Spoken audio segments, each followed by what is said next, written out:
को तो माइक की जरूरत नहीं। ना, फिर मोटर फिर चालू मत करो अपना। बहुत समय से इंतजार कर रहे हो, हमसे देर हुई, माफी चाहता हूं। हमारे दोनों जो प्रत्याशी हैं, आपके प्रत्याशी यहाँ खड़े हैं, आप भी बैठो आराम से, अभी तो बहुत आपको मेहनत करनी है। प्रत्याशी की मैं जानता हूं कितनी दुर्गति होती। चुनाव के समय तो उसे भैंस भी दिख जा तो कह अम्मा मुझे ना बोलियो वोट दे दियो। तो इन दोनों को तो बहुत मेहनत करनी, पर किस्मत साथ दे रही है कि पहले चरण में इनका काम हो जाए।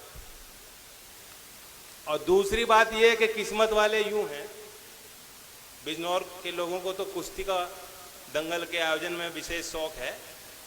कुश्ती का है कि नहीं? और जो आखिरी कुश्ती का समय हो तो सबसे बड़ी कुश्ती, और दो ही पहलवान लड़ने वाले हैं। और पश्चिम में तो दो ही पहलवान थे ना लड़ने वाले, कोई तीसरा तो नहीं था। और जो दोनों पहलवान ने पहले ही हाथ मिला दिया कि लड़ना ही नहीं,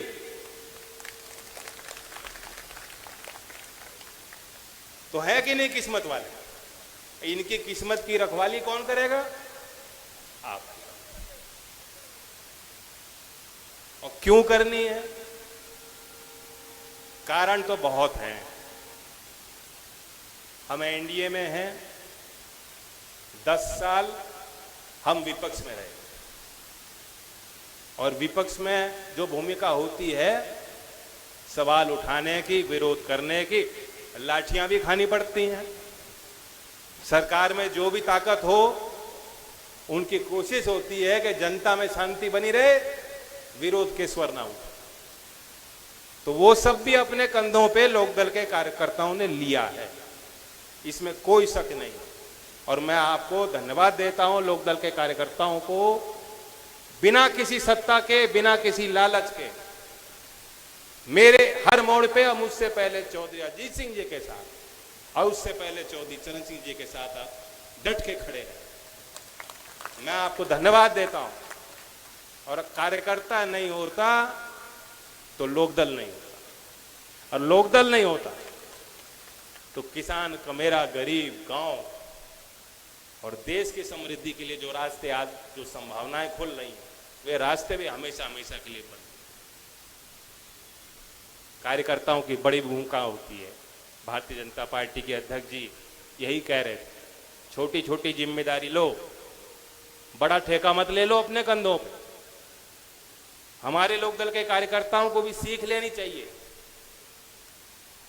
हमें कुछ आदत है बड़ी बात कहने की।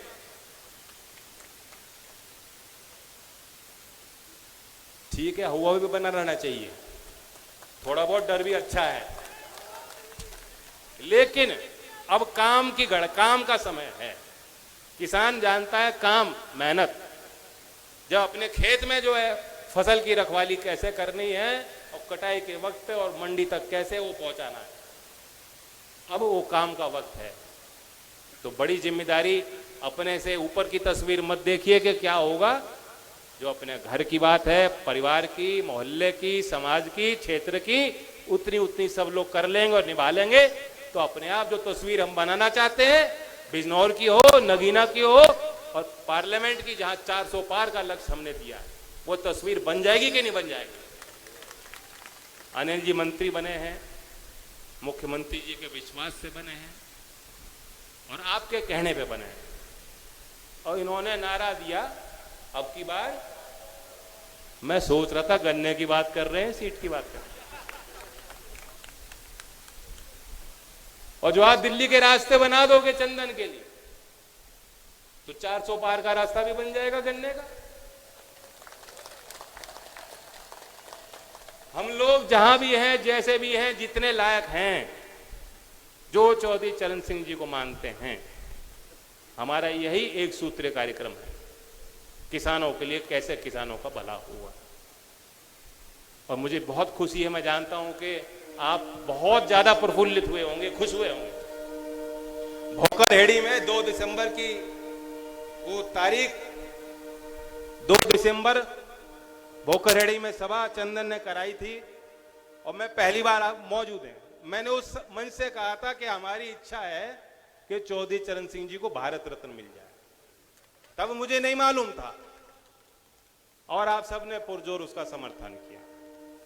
करने को तो इससे पहले भी सरकारें रही, वह भी कर सकती।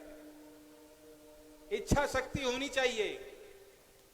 पहली बार भारत सरकार ने ये सोचा कि सम्मान उस नेता का होना चाहिए जिसने गांव की गलियों से उठकर और गांव के छोटे छोटे पाठशालाओं में पढ़ने वाले नौजवान और खेत में कामगार मेहनत करने वाले, उनके हौसले को बढ़ाने के लिए ऐसे नेता को हम भारत रत्न देते। पहली बार किसी सरकार ने सोचा है।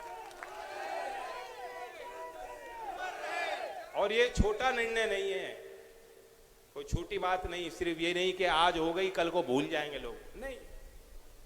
संस्थागत तरीके से चौधरी चरण सिंह जी को, विचारधारा को, उनको अगर जिंदा रखना चाहते हो, और जब तक चौधरी चरण सिंह जी अमर रहेगा नारा गांव के लोग लेंगे, नौजवान लेगा, सरकार किसी की हो, उस पे किसान का और गांव का एक दबाव, नैतिक दबाव बना रहा है। और हम और आप नाराएं लेना भूल जाएंगे तो कितना ही अच्छा मंत्री और प्रधानमंत्री और एमपी क्यों ना हो, मजाल है कि गांव में चला जाए, कोई जरूरत नहीं पड़ेगी। देश की बदलती तस्वीर में आज भी चौधरी चरण सिंह जी की विचार प्रासंगिक हैं, प्रभावशाली हैं। और मैं जानता हूं कि आप सब चाहते हो कि आज के इस युग में, आज की जो समस्या है बेरोजगारी की, भारतीय अर्थव्यवस्था की, देश के तरक्की के जो नए रास्ते, नए आयाम हमें खोलने हैं, कैसे हम वहां तक पहुंचेंगे, इन सवालों के लिए भी शोध हो तो चौधरी चरण सिंह जी की जो लिखी गई किताबें हैं, जो उनकी स्पीच थे, नीतिगत उनके निर्णय थे।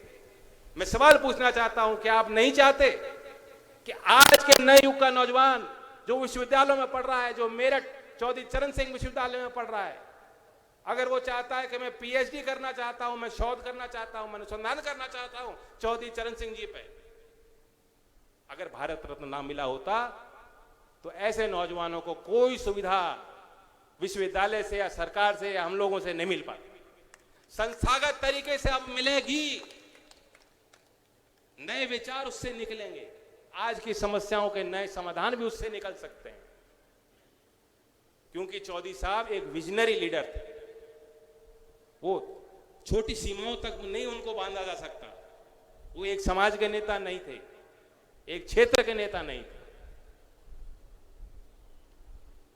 हम लोग जानते हैं कि किसानों के लिए उन्होंने मजबूत वकालत की, लेकिन आप लोग अनभिज्ञ नहीं हैं। आप जानते हो कि देश में जो सबसे गरीब वर्ग है, वंचित समाज के लोग, अनुसूचित जात के लोग,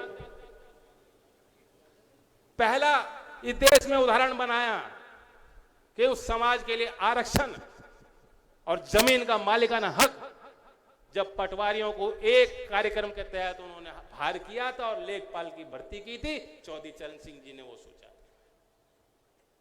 और कितने अन्य को उदाहरण मैं दूंगा, मुझे आपको तो बताने की जरूरत नहीं। चौधरी साहब के बारे में आप जानते हैं, मैं जानता हूं आप खुश भी हो कि भारत सरकार ने निर्णय लिया 30 तारीख को राष्ट्रपति भवन में कार्यक्रम होगा, भव्य कार्यक्रम होगा। राष्ट्रपति के जो सम्मान वो देंगे वो मैं आपकी तरफ से हासिल करूंगा, ग्रहण करूंगा, लेकिन मैं समझूंगा कि भारत रत्न का ये सम्मान मैं नहीं ले रहा, चौधरी चरण सिंह के परिवार के नाते आप ले रहे हैं। बिजनौर का, नगीना का, गांव गांव का बच्चा ले रहा है, यहां की महिलाएं ले रही हैं, यहां के किसान ले रहे हैं।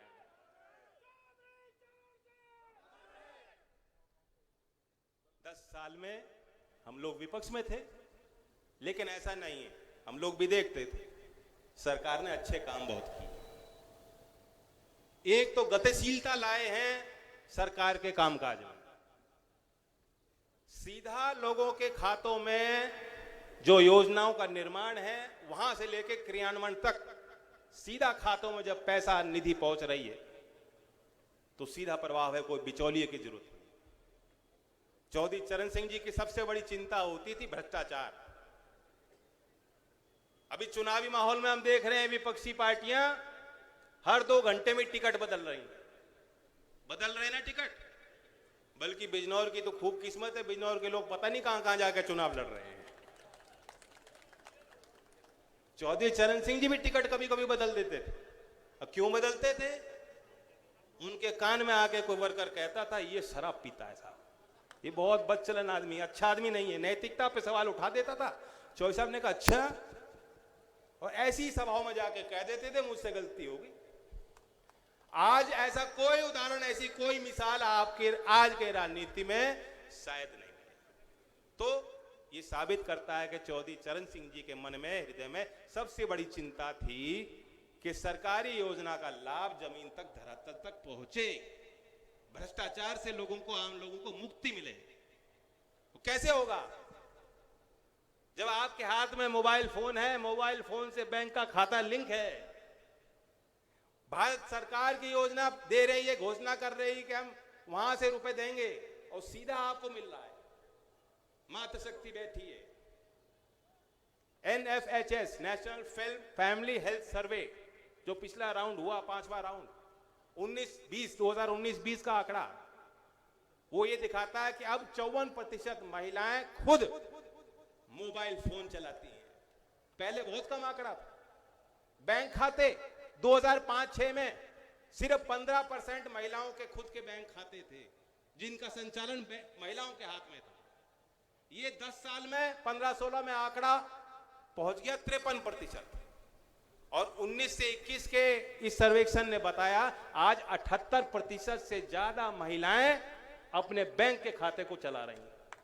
तो जहां महिलाओं को समाज में आगे रखा जाएगा, सरकारी योजनाओं में लाभ उन तक पहुंचाया जाएगा, तो धरातल पर वो योजना पहुंचेगी। जो महिला फैसला लेती हैं अच्छा ही लेती हैं।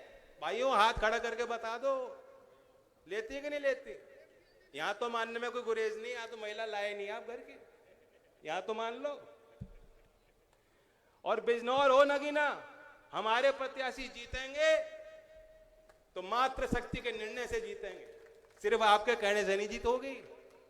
तो घर की महिलाओं को, हमारी बेटियों को, जिनकी वोट बनी है, नौजवानों को, चंदन की तो खास उम्र की बात हो रही थी, 35 साल उम्र है, 35 साल की उम्र है और अच्छा सोना लगता है।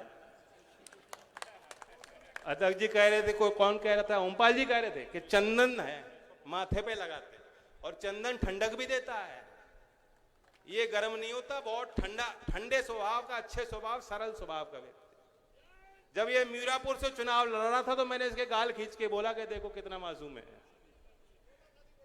बोला था। संजय जी भी बहुत सीधे आदमी थे, सीधे थे कि नहीं थे?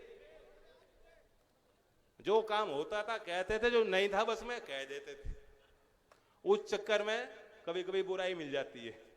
आज के लाग लपेट के जमाने में कोई सुनना नहीं चाहता कि मेरा काम ना हो। तो इसलिए संजय को भी सीखने को मिलेगा आपसे। ओमपाल जी हमारे नेता हैं, हमारे प्रत्याशी हैं, दोनों के लिए ओमपाल जी का सिंबल है, बताओ क्या है, और चंदन का सिंबल आपका नल।